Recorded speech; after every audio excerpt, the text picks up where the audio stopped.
This is the all-new 6th generation BMW 3 Series, and this particular model is the new 328i. What's different about this model is instead of the usual 6-cylinder engine that we've been finding under the hood of 3 Series for ages and ages and ages, this BMW's all-new direct injection twin-power turbo 4-cylinder engine in it. Let's hop in and take a look. BMW has used 4-cylinder engines in the past, but this is the first time in a long time that a 4-cylinder engine has made it under the hood of a US-bound sedan. In the 328i, we get the twin-power turbo 2-liter engine. It's direct injection, produces 240 horsepower and 255 pound-feet of torque. Now, twin power refers to the turbo unit. It doesn't actually mean that there are 2 turbos in this car. There's still only 1 turbo, except that that 1 turbo has 2 inlets into the turbine. That's on the exhaust side of the turbo. There are actually 2 different inlets on there, which helps the turbo spool up faster and helps it act more like a twin turbo setup, a little bit more optimized than your regular single turbo. The old 3 Series was a little cramped in the rear, but this new 3 Series has grown fairly considerably over the previous generation. And that comes into play back here in the rear seat. This front seat's adjusted for me at 6 feet tall, and as you can see, I have a decent amount of legroom left. I also have a decent amount of headroom, which makes this vehicle fairly accommodating for larger drivers as well as larger passengers. Here in the back we have a fairly nice center armrest with, of course, really decent cup holders, especially for a European sedan. But that isn't what's interesting back here. We actually have a 40-20-40 folding rear seat. This is the 20 portion, and you can see it actually allows for a very large opening, much larger than your typical ski pass-through. That makes this a decent amount more convenient than a regular sedan with just a sort of a 60-40 folding seat with a ski pass-through. If you need that extra room, you can, however, fold down the other side, the other 40% on either side if you want.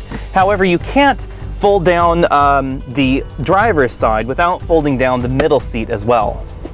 As you would expect with a sedan that's grown over last year, cargo carrying capacity is up in the 3 Series as well. We have an additional cubic foot back here, and this is the largest size roller bag that'll carry on a domestic flight. As you can see, you can actually fit quite a number of them here inside the 3 Series trunk. Of course, that also means that we must now see how a journalist fits in the trunk. The answer, of course, is other than the entry here being a little bit small, the trunk is fairly roomy and fairly nicely finished. Our particular 3 Series is the luxury line model, which means we don't get any weird red plastic or any other carbon fiber things going on inside. Instead, we have the classic wood trim. Our particular model has, of course, this large fixed iDrive screen. We have a decent amount of space here in the center console. We have some interesting cup holders. Not quite clear why this pops out like that rather than an actual door to reveal the cup holders, although there is a very nifty diagram right here on the back telling you how to store that in the glove box, like so. We get a USB interface, of course the typical BMW one here in the center console, as well as the usual BMW plug-in for your iPhone or your Android device if a particular cradle is actually made. Here in the glove box we also get another USB port, which is kind of a nice feature if you want to keep your USB device in there.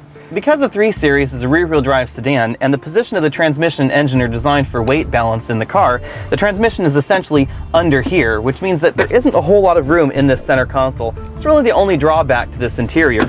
Materials quality on the inside is very nice, but then again it should be because this sedan lists for just over $49,000, and that's because we have a decent number of options in this car.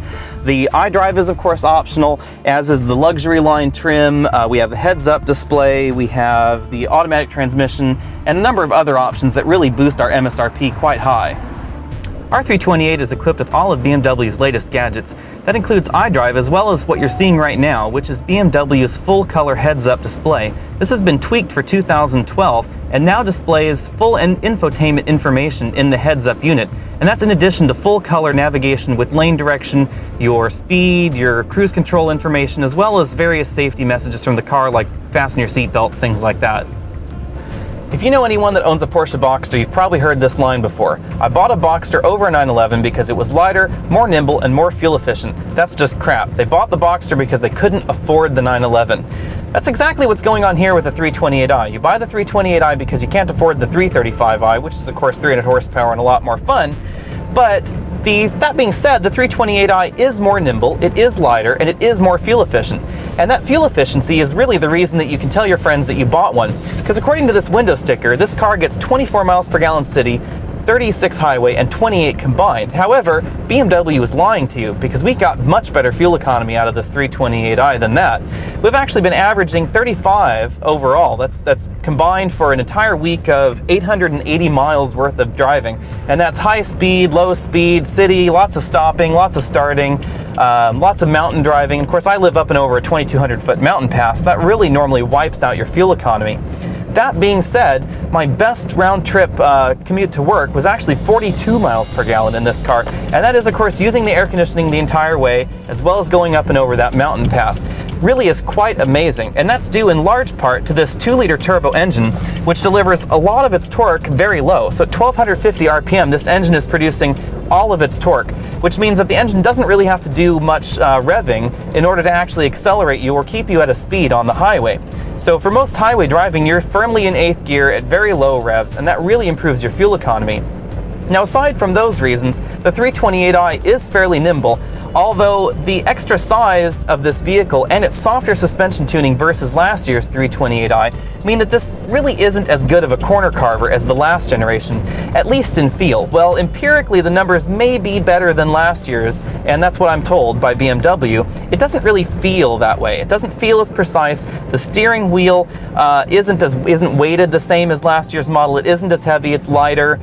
There's a little bit less road feel. The cabin is much quieter, much smoother. The suspension is softer.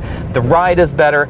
And honestly, in my book, that means that this 328i is a much better car than last year's, because I'm all about something that's quick and luxurious, but I still want it to handle and corner carve, and that's really what this car delivers. Again, I'm Alex Dykes, and this has been the 2012 BMW 328i. To check out the full review on the 328i, as well as news, reviews, and more, just click on over to thetruthaboutcars.com.